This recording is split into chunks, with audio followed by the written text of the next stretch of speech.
Hello and welcome back to Take a Sip podcast. My name is Leche, And I'm Tito. and today we're talking about this is going to be our part 2 on video games and video game news. Mm-hmm. Today I'm sipping on some water. I'm trying to kind of keep it clean today. Simple, clean. That's good. I have a little bit of Chardonnay in a little glass, and then I'll probably move on to water as well right after. Okay, some wine, man. I wish I had some. Some wine. We're not going to be called wine about it because I'm pretty sure that's copyrighted. I know, seriously. Don't want to get into that mess for sure. Whining is not what we do here. Definitely not. I mean, we try not to. Yeah. Well, if we're gonna whine, I have my own show. Yeah, but what gaming news do you have for us today? Letting you start it off. Yeah, before we go into like news, I was seeing an article of 10 games that refuse to die. Okay. And I want you to like put my input on that. I'll read them to you, and then we'll talk about it as the list goes on, and then we'll hit any notes that we have at the end. Okay, yeah, sounds good. Yeah. So number 10, I mean, this one, it blew up once the game came out again. Final Fantasy 14. Yeah. It blew up for like a good probably a month because since it was like remade and like new stuff came out for it. Mm-hmm. But I think as quickly as it came, it quickly left as well. I can see it, like it refuses to die by like people still hype it up how good it was and whatnot. I mean, it is a Final Fantasy game, so like it probably takes forever and stuff like that to like go through. Yeah, but I mean, like now with like the type of video game systems that we run now, it does get a lot more updates, even for the game. So even though we don't hear about it as often, people are still playing the game.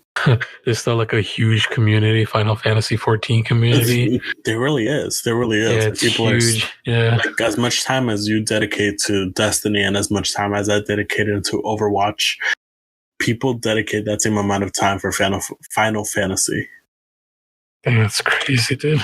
I didn't think there's that many people playing it still. I mean, well, there is. Again, Final Fantasy is a great franchise, though. You know, at least that's what I've heard. Yeah, I've only ever played once, so. Well, I've never touched the game, to be honest. But I mean, it looks cool. I get the point of it. Yeah, I get the point too. Like, I can see why it's appealing for people. It's an RPG game, first of all. I mean, I freaking love RPGs. Yeah. So, I mean, we both do. Yeah. We're pretty nuts when it comes to able to customize and run whatever we kind of want. It's like weapons, utilities, and stuff like that. That seems pretty awesome. Yeah. But the thing is, I think it's too much. There's too many games for you to even try to catch up, in my opinion. That's how I see it. I don't know if you agree with me. It's just there's so many games, so much lore. It would be kind of hard to get into it. Well, yeah. Oh, yeah. Definitely to like catch up in a game, like starting from the beginning type of thing. Yeah, for sure. I'm not saying it's impossible, but oh man, the hundreds of hours you have to dedicate. Exactly. And then what is the payoff at the end? Like you could say you've played all the games. People would tell you it's like, oh, you know, rich story, like the character development is crazy. And I mean, it might be true. We wouldn't know until we actually play it, right? Yeah, that's true. But I mean, that's number 10. And number 9. That's a low one, huh? Yeah. Because I mean, again, like as the list goes on, you'll be surprised on what games are actually still on here. And like even as I was like reading it, I kind of was a little bit. Oh man! Okay. At number 9, Rainbow Six Siege. I'm not surprised. Yeah, like they're still. I mean, like, of course, that's a huge player base, though. I mean, there's still leagues and stuff like that for Oh Rainbow yeah, Six. yeah. Come on, man, that game's too huge Yeah, to die, in my opinion. And along with Rainbow Six Siege, I feel like it's the same notes. Number 8, The Division. That's Yeah. same thing. Like I kind of see it. I still see a lot of gameplay videos going up on YouTube and stuff. It's kind of crazy because I remember when the Division 2 came out and Destiny 2 was coming out, there was a whole argument like, what to get. Yeah, like what's to get and what's worth more. And, Destiny YouTubers, Destiny people, the Destiny community was like, we're going to go to the Division while they fixed Destiny 2. And that's exactly what happened. Yeah. But that only lasted like a month. Yeah. Once the D2 was up and like actually had a good flow to it, all those people just came back, like no hesitation. Yeah. They're like, yeah, it's not for me. We already did everything we can in Division 2 or Division. Yeah. That's crazy that the community is still pretty big for that. Yeah, I'm really surprised too. But I mean, it's a beautiful looking game along with Rainbow Six. Oh yeah, definitely. Yeah, so and that's about the Division though. I'm pretty sure their last DLC did pretty poorly though, that I've heard. I'm not reading off of anything, but that. Me either. I'm just saying, like rumors, that I've heard or seen on the internet real quick. I mean, I'm not looking up anything now or haven't seen anything about it. But what I've heard, it's just it did poorly. But who knows? I might be just saying that because I didn't like the game myself. So true, matter of opinion. So at number 7. And I actually have a few notes on this one. This is actually a game I wanted to talk about notes-wise before I found this article. Number 7, we have No Man's Sky. Yeah. The comeback king of games. Yo, talk about it, dude. Yeah. Go for it. So it's a beautiful looking game. I agree. Like I've watched when the game came out in 2016, and all these YouTubers were posting their videos. Vanos Gaming, H2 Delirious, Mr. Fruit.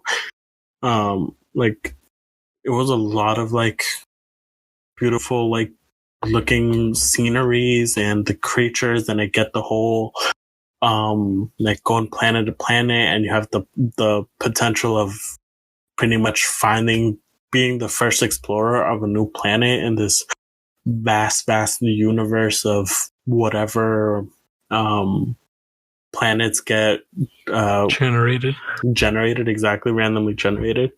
But just recently as well, a big update came for the game, which they just named No Man's Sky Origins, but it's just a bigger update for the whole game in general, where they added new worlds, more types of terrain, more weather changing aspects. And the biggest thing that if you haven't watched the trailer, I recommend watching it. Like again, bright colors, the creatures that they just come up with to be on these planets, to be the inhabitants of these planets. For one of them, they pulled out giant sandworms. Yeah, sandworms. Yeah, dude. Like, and you see the sandworm like pop out from the distance, and then it just like it pretty much jumps out of the ground over the sky and lands right next to whoever's playing the game at the moment. And and they're random too. So if you're in the area, I'm pretty sure the worm could take it down. That's crazy. That game, I know when it first came out, it was a complete and utter disaster for the studio. It was, oh man, it was one of those games where you you wanted it to succeed, but it didn't deserve it at the time. It was an unfinished, unpolished game when it first came out. Yeah, that day. But I mean, again, you got to remember, like, just for it to still have this massive update just 4 years after its release date, it's come a long way in a short period of time. Oh yeah, no, I agree, and I think it's well deserved because they did it for the fans, for the people who stuck around, which is like kudos to them for doing that. That was very like, you know, people who, all these free updates, all this free content of people who actually stay committed to them, and that's why they have the huge audience they do now. Exactly, which is well deserved for them.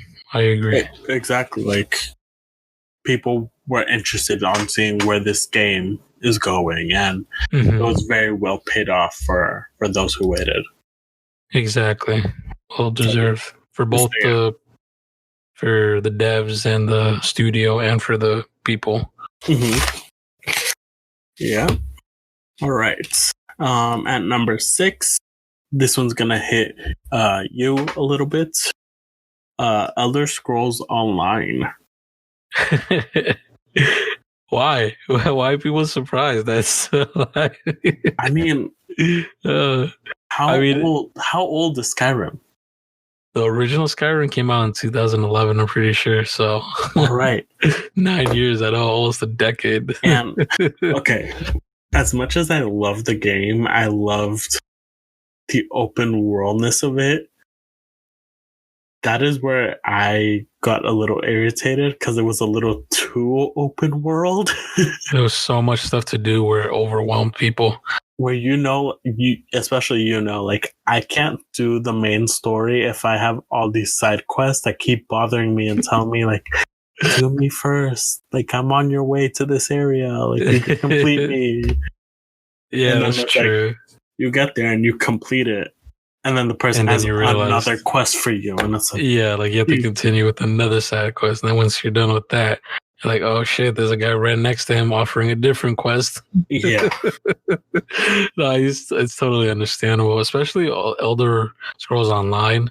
Oh my God, just the sheer things you could do, not only with like story wise and whatnot, but with other people. It's just like, they keep adding these updates, these full length, I mean, they're $60, whatever. Some of them are cheaper, whatever, DLCs, but they add so much content to them. It's ridiculous. Yeah, I mean, like, even like the whole pet aspects that you could have. But that's how you keep a community going, though. You just keep adding more and more stuff to it, though. And might I say, like, their trailers for like their updates are awesome. Yeah, they're very cinematic. You're like, is this a movie? And then you realize it's an Elder Scrolls game.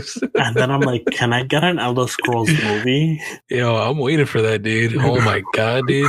We did The Witcher. Let's do an Elder Scrolls movie. Yo, let a dragon pop up and say, oh, this is my Dova King. Oh, fuck. That shit will get me, dude. Oh my God. Like, I'm watching that shit. Yeah. Oh my God, dude. Yeah. All right. Moving on. At number 5, we have Halo: The Master Chief Collection. So okay.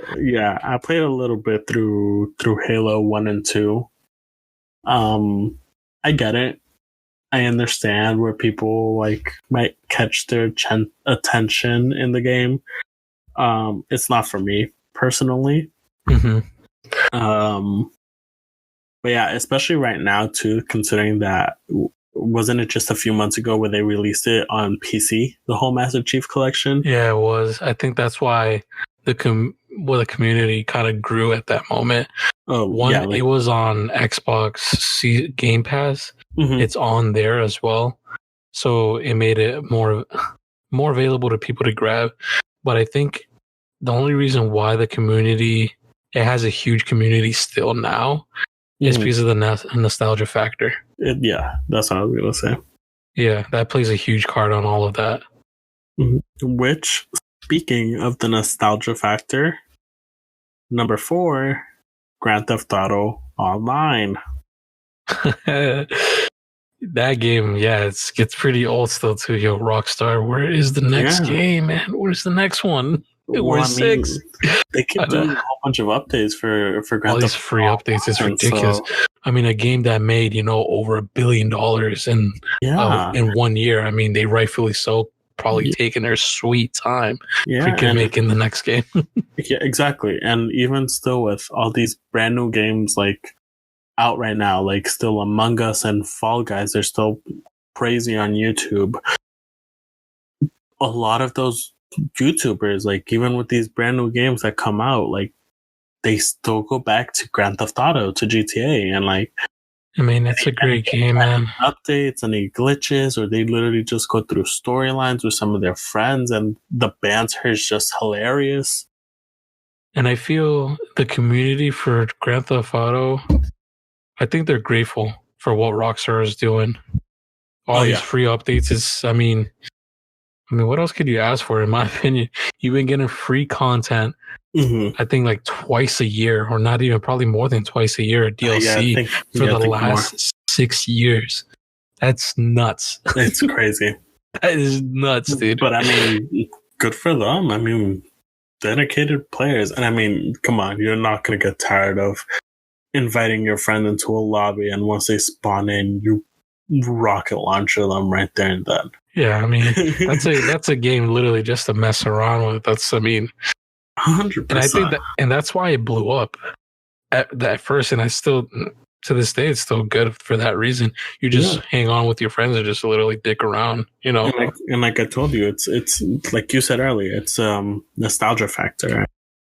I still remember playing San Andreas with one of my cousins and getting the car and going into the mall and running over people in the mall.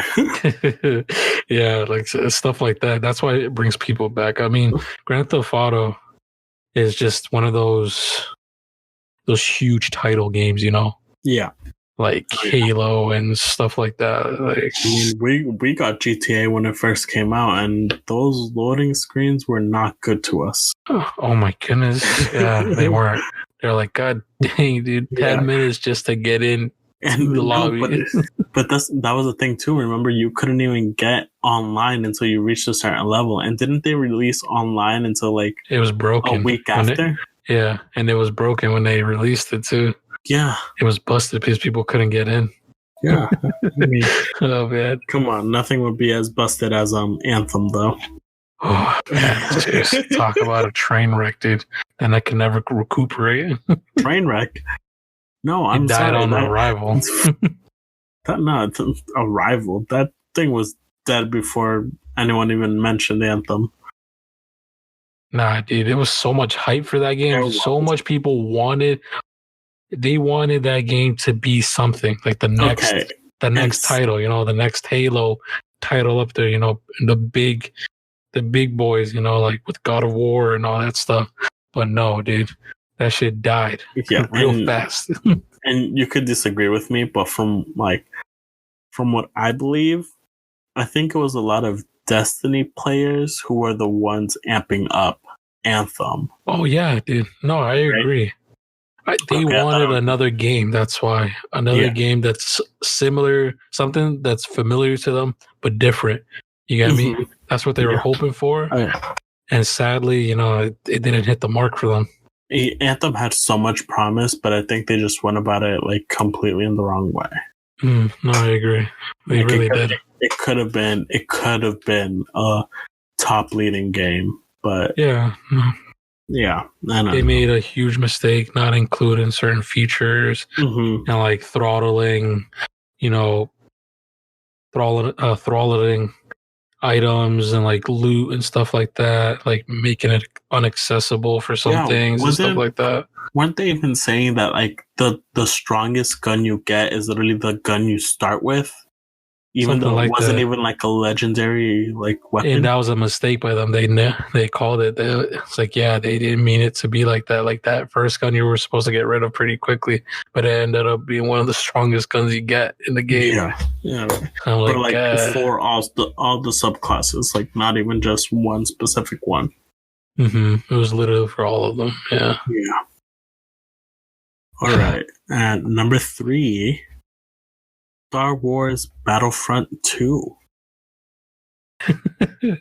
Oh man, these games, yeah, they're getting tougher to like even try to defend and stuff like that, or like battle. Well, I mean, okay, to start, like, and I'm on this boat now because I went through the whole movie series. It's still nostalgia factor. I was gonna say that Being able to just play as Han Solo or Darth Vader or Darth Maul or whatever Darth we have now, like it's or who is it, Kylo Ren or Kylo Ren, yeah, like it's on nostalgia, like, but and again, it's still that PvP type of game. And that game is gorgeous, by the way. That game is just visually appealing. It's so good looking. All the different stages that they have as well, like they're beautiful, from the woods to the snow areas to inside of the. It's just I just can't back that game up because of what EA did, though, from the get-go, from the beginning, though. What they do? Backstabbing pretty much their player base with all these locking all these characters, all these items through loot boxes and stuff like that. So you couldn't pretty much progress throughout anything without paying for it pretty much through loot boxes. Oh, like they were serious about that pay to win type of shit. Yeah, like that game really hit the mark and they got so much backlash because of it. Yeah. Up to the point where they had to remove it entirely. Like all the loot boxes and stuff like that. And probably those dedicated players that did pay for it, that's what's keeping them going right now. The whales, as people call them, the whales who actually pay to win and whatnot. Yeah. And, people that, have spare $100 here and there each week. Damn, oh my God. I kind of feel attacked now a little bit. I'm not gonna lie. I'm one of those. You don't spend $100 in video games a week, do you? No. Then why do you feel attacked? I don't feel attacked. I still sometimes pay. Oh, I'm not saying that for 7 Deadly Sins Grand Cross. I sometimes beat diamonds. Oh, the mobile games, dude. That's a whole different discussion to even get into. Really the mobile market is disgusting, dude. It's literally disgusting. And honestly, I don't even want to touch the whole Apple and Fortnite thing going on there. That's a very touchy subject for people, not even us. I could care less because I don't play Fortnite. Yeah, me either. I only have it for my little sister, which I need to delete because I was never that game decides to update in the middle of a raid for Destiny. That's what always messes me up. That's what starts downloading. Yeah. All right. And number 2, this one actually caught me by surprise. I mean, I've never played it. I love the movie, but it's Scott Pilgrim versus the World, the game. What? Yeah. I didn't think that had a huge player base, to be honest, to begin with. Me either.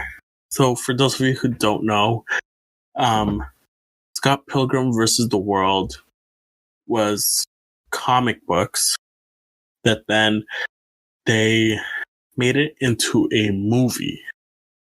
And when that movie released in 2010, they also made a video game to release at the same time as the movie. That was great.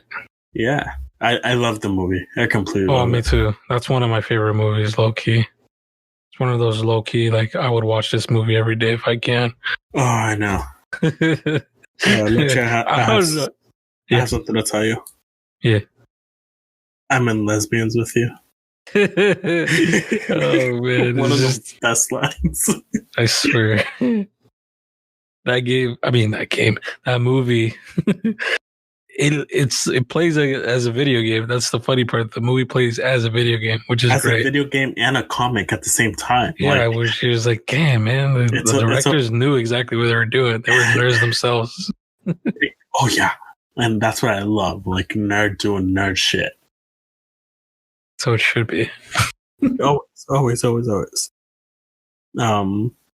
But yeah, I mean, I've never seen the game. I might look it up now if it's still popping like it says it is. But I mean, yeah, I mean, Scott Pilgrim. What else can you say about Scott Pilgrim? I know, seriously. I mean, Oh man, I'm scared of number one. It's not.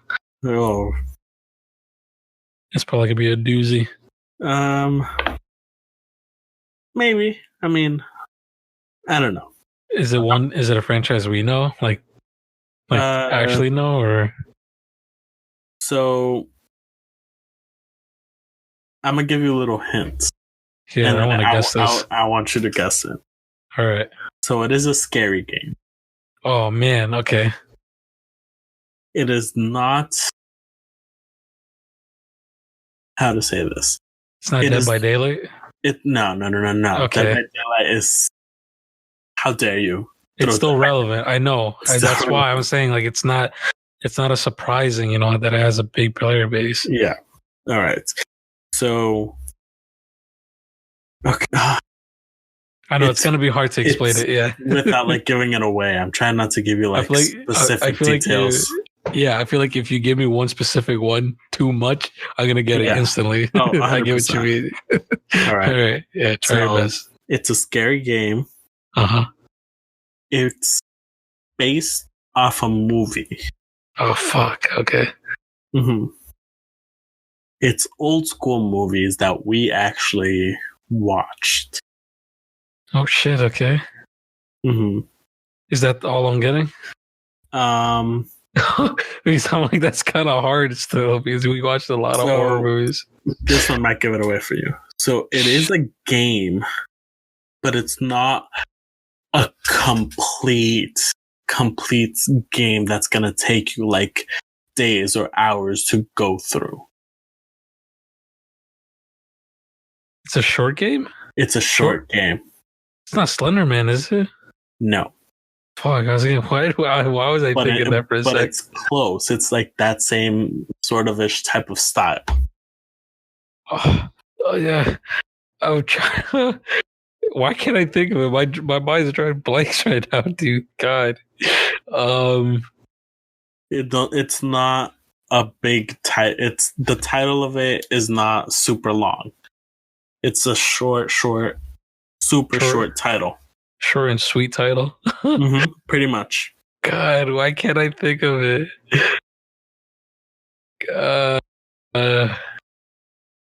The main character was based off of Daryl from The Walking Dead.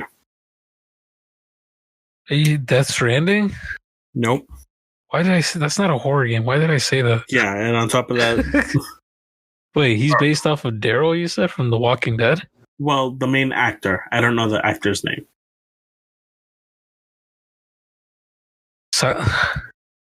Yeah, what? Silent Hill? Okay, but before that. I said Silent Hill. I was going to say. What came out before Silent Hill? Walking Dead? I said Walking Dead. I said PT. Are you serious, PT? PT is still a crazy played game. I'm not... Yo, that is seriously... I'm surprised. I'm genuinely surprised about that. So, but also remember, it was the playable teaser for Silent Hill, but the Silent Hill games got canceled. They got canned, yeah. Yeah, they got canned. They were never released. But PT, for the downloadable people on PlayStation, even after they deleted it, they're still able to re-download the game. And replay it and stuff like that. And replay it over and over. And on top of that... Wow, talk about like games that would have been freaking genre defying in freaking video games, dude. Yeah. That would have been such an amazing game, up to the point where I would drag you with me to play that game, dude. Like you did for Huh? Like you did for Slender Man? Yeah, I would literally make you freaking play with me. I was like, yo, Tito, we gotta go through this, dude. This game. Funny story about this Slender Man thing that we keep talking about. Yeah. So Leche wanted to play Slender Man, but he didn't want to be alone. I hate horror games. I could watch scary movies now. I could watch scary movies. I could watch trailers and all that stuff. But I cannot play it. I cannot hold a controller during a scary game like that. The anticipation kills you, and that's what I love. Exactly. So you just waited for it. Leche is over here playing the video game all casually, probably 2-3 feet away from his television on his chair, on his office chair. I'm on the other side of the room, on his bed, in the furthest corner of the bed, wrapped up in a blanket, yelling at him, "It's right there! It's right there! The paper's on the tree!" Like, telling me, "How can you turn not around? see Don't it? turn around! He's right behind you! Get it! Get it!" And like, I'm literally backseat gaming him. The only time I let that happen. And that's literally the laugh he's doing the entire time. That giggle he just did, that's all he's doing the entire time while I'm just freaking out in the background for I think it's more fun playing it. We definitely gotta get a little Nightmares 2 and play through together, dude. Yes. That's 100%, dude. We gotta do that. I feel like it's gonna have the same effect if we do that. You know? Well, I mean, okay, just talking about it is just making me wanna like play something like that. Yeah. But yeah, I mean, I still hate you for dragging me along in that game. It wasn't that bad. I mean, for me, it wasn't that bad. I mean, for me, it wasn't that bad. I know, man. You were like a foot away from the TV, and I'm across the room. Oh shit, dude! That game was good though. The original Slenderman, dude. Yeah, I'll give it to you. Yeah, I was gonna say you could agree with me on that. At least it was good. It did the job well. It really was. But I'm really surprised though that that's PC. Number one. To be honest, that still has a huge player base though. PT, and I mean, there's still PlayStations that have the game on it downloaded that are being sold for over $1,000. I've seen that. Yeah, I've seen some on eBay. I said eBay. Like go for I've seen like 1,000. I've seen a little bit more for some of them. It's ridiculous, dude. Smart business move, but still, it really is. But I mean, damn, to give up your entire PlayStation. Well, I mean, you could technically buy 2 at that point for whatever money you make out of it. Yeah, seriously, people would buy it too. That's the sad part. No, but PT. I mean, I feel like you and me both seen like gameplay and people playthroughs and stuff like that. Oh yeah, it really did have crazy potential to be an insanely good game. Yeah, 100%. With like disturbing, images and stuff like that. How like the stress and whatnot. It was amazing, dude. Yeah, I mean, and if you actually pay attention to like what is happening, PT, even though it's like a teaser for the whole Silent Hill game, it still tells a story. Oh yeah, it does. Like it just takes a lot of like thinking to actually put it together. Yeah, it's really well done just as a playable teaser, dude. It's ridiculous. Which is why it's so sought after. Like but yeah, that was it for my list. I mean, I still have other games that we could talk about, but for that list specifically, that's what I had. Oh, it was a great list, dude. For some of them, I kind of knew that for Rainbow, I mean, that's kind of obvious that there's still a big player base. Mm-hmm. But for some, I'm surprised that there's still a player base for them, like, PT, and then some games I didn't even know had a huge player base at all, like Scott Pilgrim, some of those lists really do surprise you, that some games really do kind of live forever. True. And again, it goes back to the whole, there's only 24 hours in the day. And like a lot of these games require you to be dedicated and sit down and pay attention to what you're doing. So then we completely lose sight of like what other games or what else is happening in the world. No, that's true. Yeah, I mean, I feel like that's the main reason why people play video games, I guess. To lose themselves. Yeah. keep your mind off of stuff. Really play some mindless, games and stuff like that. Exactly. And maybe people like playable stories. I mean, some games really are just that, playable 100%. stories. Yeah. Some games have stronger stories than these freaking shows on TV sometimes and shit like that, or movies. I mean, it's ridiculous what you could fit in, like, if you want to say like a 200-hour video game, it's ridiculous how much story you could cram into there. Yeah. And I mean, a lot of games do this to try to do the same thing, and it's very hit or miss.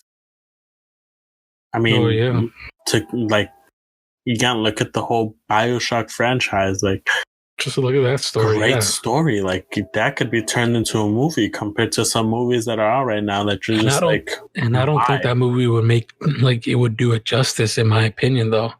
Oh, I don't think it wouldn't. It would not do its justice. No. You would not be able to fit all that story, all that lore, all that stuff in like a 2.5 hour movie. Which is always the same thing on when they make adaptations of books into movies.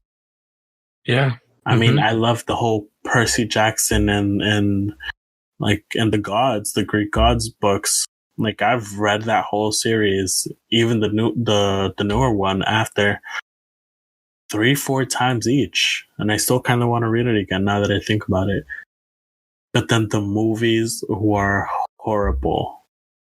Horrible. Yeah, you're like, where's this? Where's that? Where's this side plot that's very important? That ties in with that. I tried giving it a chance because I was like, maybe the first one was bad, and then it might change. The second one redeem it.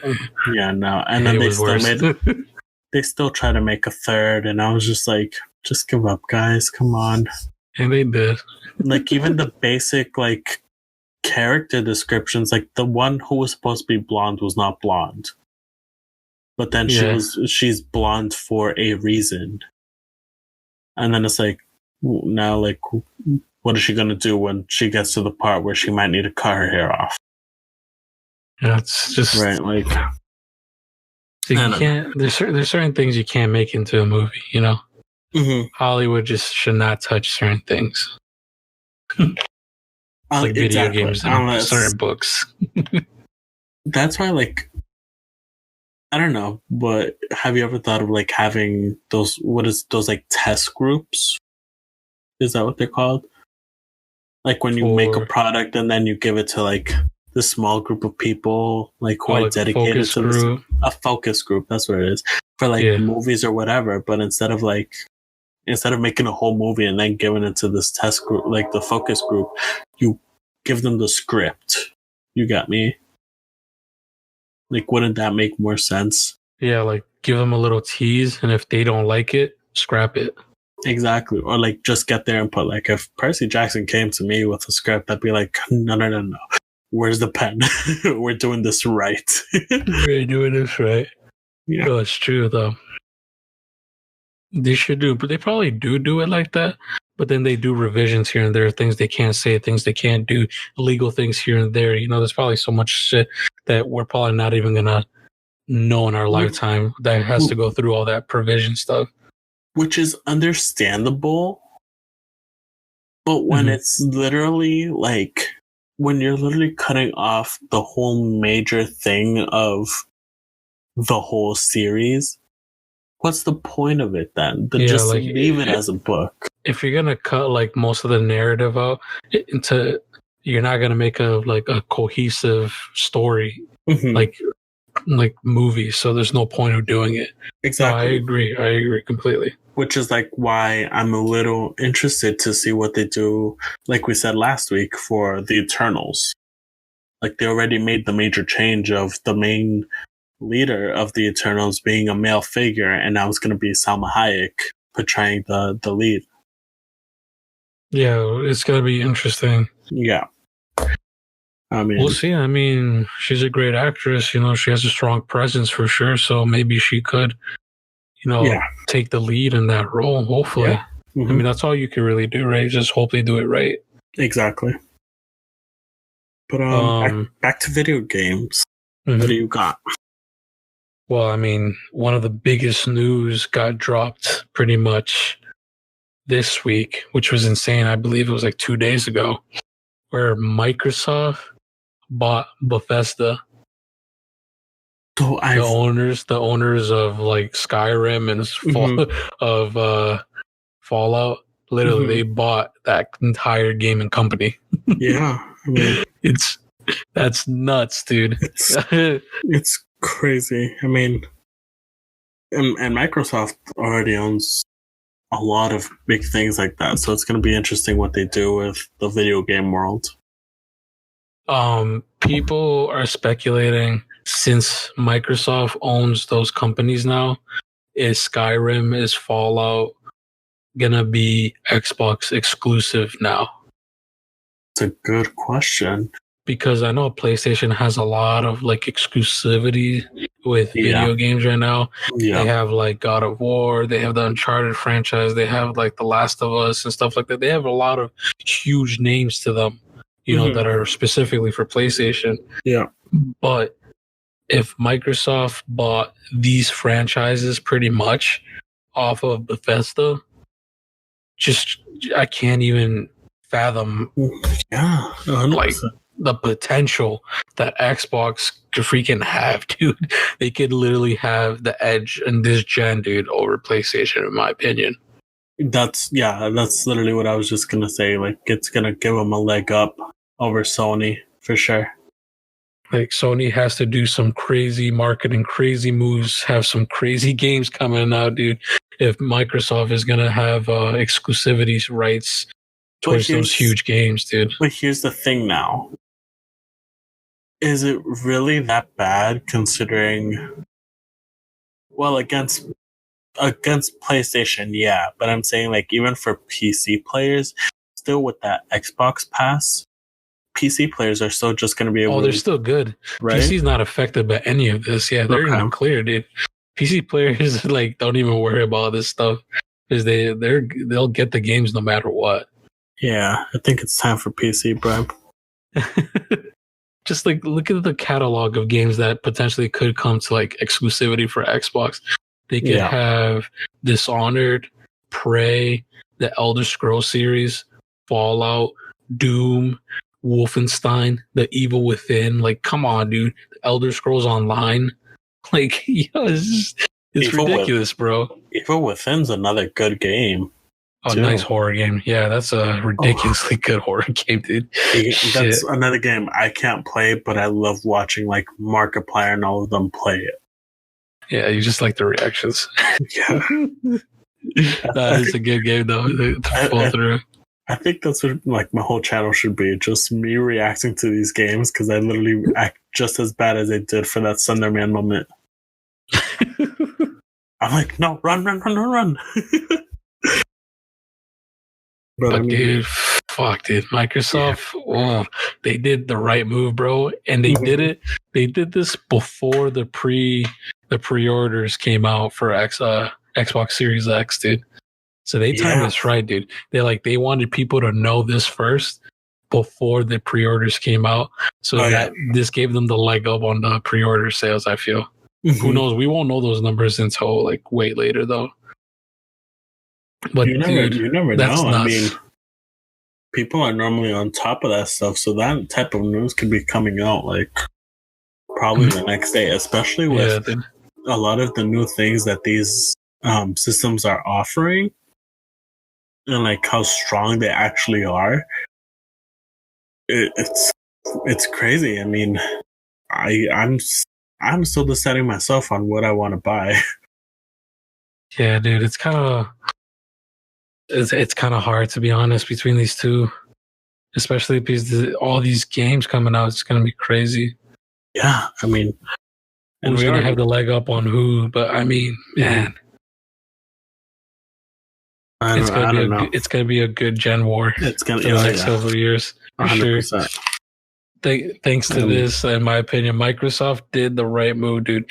I mean, they paid a hefty penny for it, dude. Oh, yeah. $7.5 billion. And it's definitely going to pay off. I predict that it's definitely going to pay off for Microsoft. You know, rightfully so. They should definitely flex on PlayStation, bro. No lie. Oh, yeah. I feel like PlayStation's been fucking flexing on Xbox for the last like 3 years, bro. That's the thing, PlayStation's been definitely flexing on them. At this point, I don't think they need a flex. I think keep it classy, and I think they will for the first 2 years, but at some point, dude, once Bethesda gets like a good hand on, I know, seriously, man, I struggle with these words, man. But once they get used to the engine of Microsoft's, like, you know, Series X and Series S, who knows what they could do, dude? Yeah. They can really just, you know, pull a 180 and, you know, stick the middle finger to PlayStation, bro. The new Elder Scrolls game comes out on Xbox first for the first full year and just be like, boom, there it is.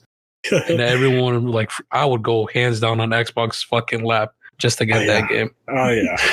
I know, like, you will. Fuck. Oh, my God, dude. Do you have another, or can I? Yeah, I got one more. It's more of a rumor because, you know, PlayStation people and Xbox people, you know, salty against each other. So as soon as that news came out that Microsoft bought ZeniMax, PlayStation people, or there might be some rumors of PlayStation fans saying that PlayStation might buy Konami.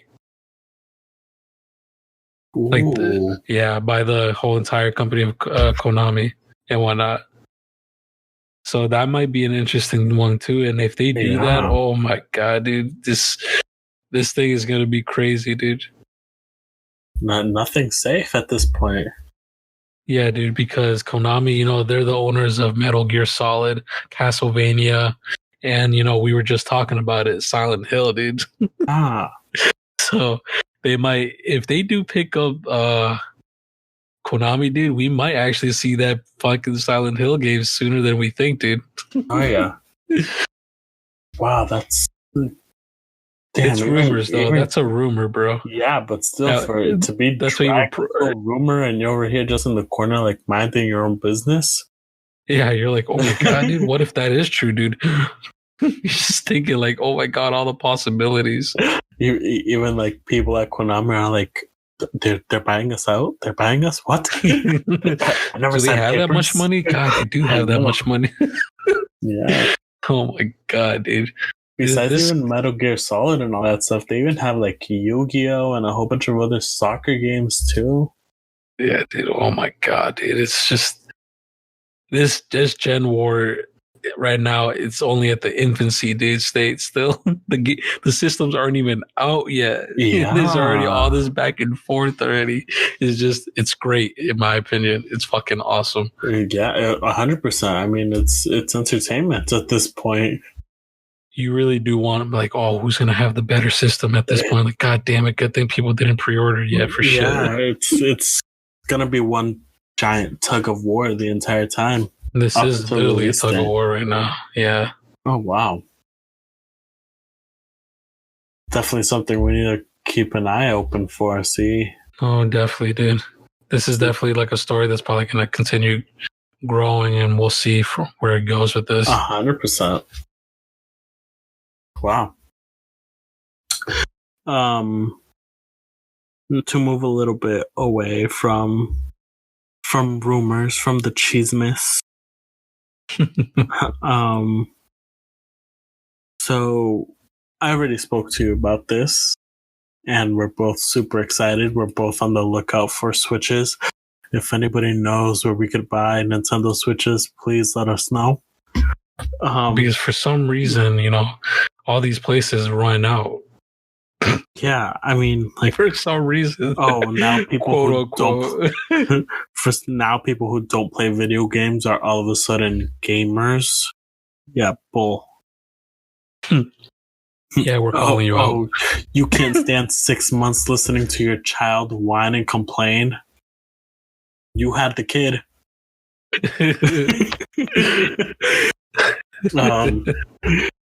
But definitely something to hit back to our childhood. We mentioned it back a little bit when we went over our what do we call it? Our generation stories, our lore. That's what we call it, our lore. Oh yeah, or gaming history, pretty much. Yeah, per se. Super Mario 3D All Stars. Oh yeah. Mm-hmm. I mean, it's one game with three classics, three beautiful games that we both love. Yeah, that's definitely gonna hit me hard. Mm-hmm. Oh.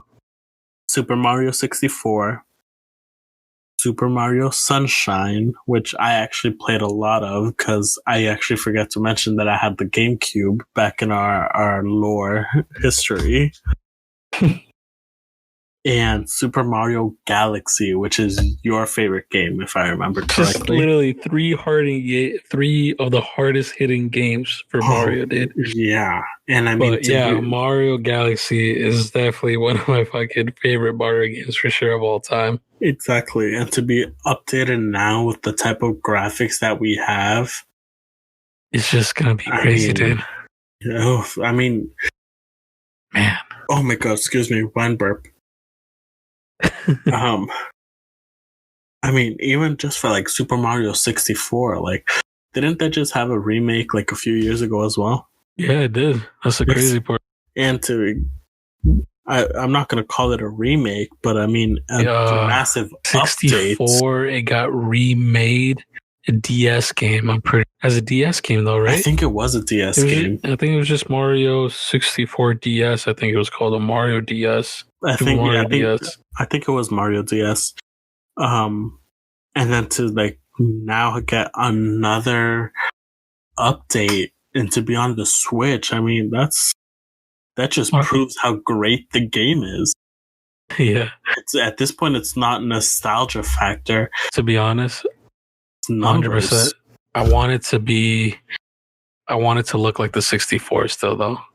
I want it to look like the classic look, though. I don't want the new graphics on the 64 one. Yeah, Mario 64. I want the blocky nose, the blocky. Yeah, I want hands. The blocky stuff. I want all that blockiness, dude. That's what made it fun, in my opinion. That made it what the game it is. Exactly, dude.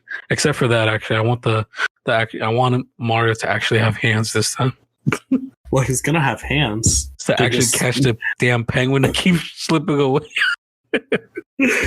You know exactly what I'm talking about, dude. Yes, that mission was the most annoying freaking mission. Oh my god, dude! Just the sheer rage-inducing, like trying to get the little penguin dude that just keeps freaking running away from you. Yeah, like if you drop it for a second, it will somehow run away from you for like a mile. My god, dude! It'll take forever just to try to catch back to it too. I mean, yeah, and I mean, if we're gonna get this, we're on a time crunch here because it's both physical, like the actual like game, and then digital version are both available only until the 31st of March, 2021. No, that's a really short window, to be honest. Not thinking about it. And I feel like I've heard that they got backlash because of that. Like people complaining, like, why is it just a short window like that? True, but I mean, it's also till supplies last. So I mean, it makes sense at this point. Yeah, and I mean, for someone who does get the game, and if they keep it in great condition, and then they decide to sell it in the future, I mean, that's money. Yeah, seriously. Or you could pull a me and be like, nope, I'm selfish. This is, and I'm going to pull this, generations from now. Yeah, I mean, my kids are going to be playing it with their kids.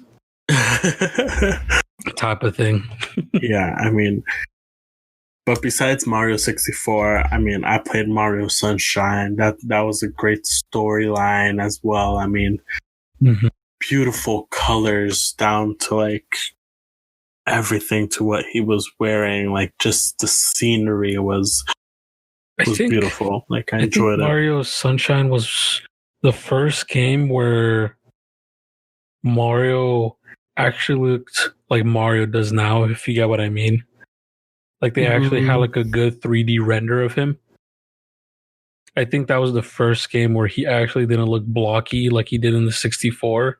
Oh, correct me if I'm wrong. You get what I mean, though, right? Yeah, I get what you mean. I think you're right. Because I don't think I remember a game before that where he didn't look blocky or he didn't look weird. Yeah, no, that was like, I believe that was like the first time he got that like his actual signature look. Yeah. Exactly. And before he went like into the whole Nintendo DS and they had all those other versions of games going on. Now I'm trying to remember what came first. The Super Smash Brothers or Mario Sunshine, because I think it was one of those two games where they changed Mario's look, and I think that one of them helped the other one with the look, with the signature look. So I don't know, but I mean, it's between one of those two games where they changed his look entirely, and then I think it was Smash Bros.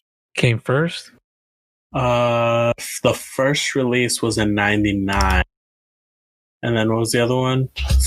Mario Sunshine. Yeah, Mario Sunshine. I think Mario Sunshine came out in 2000. Mario Sunshine 2002. Oh shit! Okay, never mind. Then. Scratch that. Yeah, so it was Smash Melee. Bros. Yeah, it was Smash Bros. But I mean, but even still, then like Smash Bros was still kind of blocky. For what it was, because even Pikachu had his old style look, like when Pikachu was chunky. Oh, he was all weird looking on that. Yeah. Before they forced him on a diet. So it was. Yep. Yeah, Melee was 99, Sunshine 2002. But I mean, still, like it was a great game. I thoroughly enjoyed it. I never finished it, but for the majority that I did play it, it was a great experience. I don't have any complaints really. Mario Galaxy, I mean, God. That was such an amazing game. That was such an amazing game, dude. There was so much to do. It was so crazy. The story was awesome. I mean, it was in space. I mean, what else could you say? No, but that game really built a foundation for me to actually like Mario games 100%. No, I lied. It was 64. But that one definitely just made me play video games for hours on end, trying to beat the game, trying to beat the levels, because my hand coordination was the same as it is now back then. Yeah, and even when it first got released, it's a good game, but personally, I'm speaking for myself here. I got very confused, like jumping planet to planet, and then trying to figure out which direction is like you're up and you're down. It was very confusing for me. Yeah, it was. Sometimes it did get confusing, but it was still a very fun game when I was able to play it. Like I thoroughly enjoyed myself as well. See, Mario Galaxy was great and whatnot, but Mario Galaxy 2 perfected what was missing from Mario Galaxy from the original one, which was just, more levels, more difficult. It was crazy. A better story. I'm like, God damn it. They did the game better. They did an actual good sequel to that Mario game. Yep. Do you have anything else? I actually have one more topic. But if you want to go. I have something small that isn't so small that happened in this week for Destiny. So the developers Bungie for Destiny released a little mission earlier this week, commemorating one of the old devs that used to help them out that passed away from cancer. And they pretty much embedded him into the lore of Destiny. Oh, that's so nice. Yeah, they They said that he helped so much, and because of him, Destiny got its turning point. So he helped with the Warmind DLC back in D1. So I don't know if you remember back then, it was like that literally was the turning point for Destiny. Yeah, I remember. It was the make it or break it because, Osiris, Curse of Osiris was complete garbage. Mm-hmm. And then we were worried about the DLC next to it. The next one was Mars, and we were like, we don't know if it's going to be good or not. It ended up being really good. And then Forsaken came out, and then, the rest is history at that point. Yeah. But yeah, thanks to him and his team, pretty much Destiny recovered from a bad spot back then. Yeah, I mean, and they what is the word? I'm commemorated it. Yeah, that. Sorry, into the lore, and they thanked them and all that stuff within Destiny in the game and whatnot. That's so nice. That's like hearing that like really touches the feels. Yeah, it's it's really nice of Bungie to even do something like that. Mm-hmm. I mean, anytime.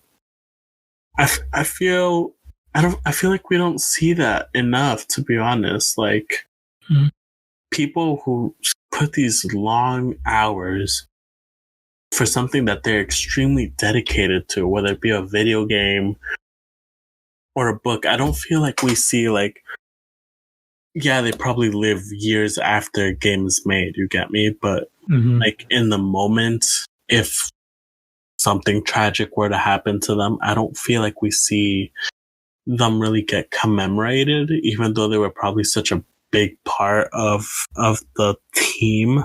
I mean, I could be wrong. I don't know all these games like that, but I mean, yeah, I think I've only seen one story before where I think it was like a kid who was super dedicated to some game.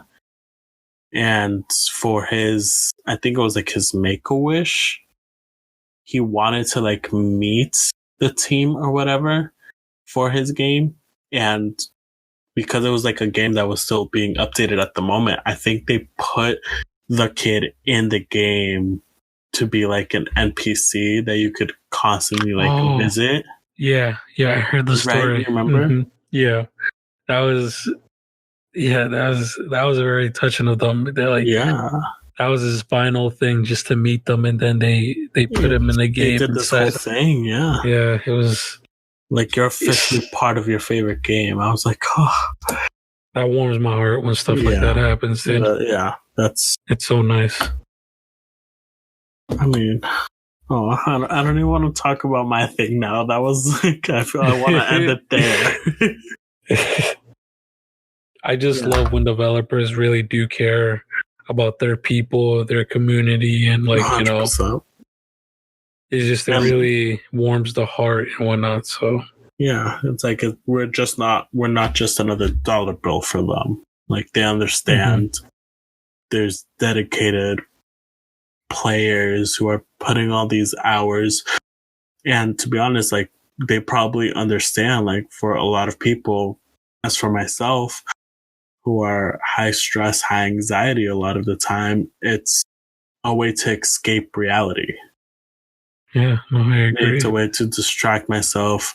And even right now, nowadays, unfortunately with this pandemic that we're dealing with, it's a major distraction for everybody. Yeah, I mean that explains the Switch, not being available anymore. Sorry, I had to throw that jab into there one more time. Just throw it back in there. I mean, but yeah, I mean, that's good to hear that they were able to like big kudos to Bungie and their team to really commemorate them and want to commemorate him. That's a beautiful thing to hear. I think we should end it at that. That was a beautiful note to end on. All right, yeah. Alrighty, folks. Before we leave, just wanted to say to my Latinos out there, our Latinos out there, happy Hispanic Heritage Month. celebrate life, celebrate where we are from, celebrate who we are. We are all sorts of colors of the rainbow in the Hispanic world. Do you have any? Yeah, just don't be afraid to express your heritage. There's nothing wrong with it, for sure. There's always something beautiful where you come from. You know, there's sometimes you don't know how to express it because, you know, sometimes you're not allowed to express it, but don't never be afraid to do that. What this annoying orange in the office is saying about us right now, we know we are not everyone is like that. We came here for a better, brighter future, and that is what we will continue to strive for until we get proper representation for who we are and what we do. Agree. That's a great sentiment, dude. Yeah. Alrighty, folks. Drink some water, wear a mask, stay safe. Yes, please stay safe. Thank you for listening, and we'll see you next week. See ya. Bye-bye.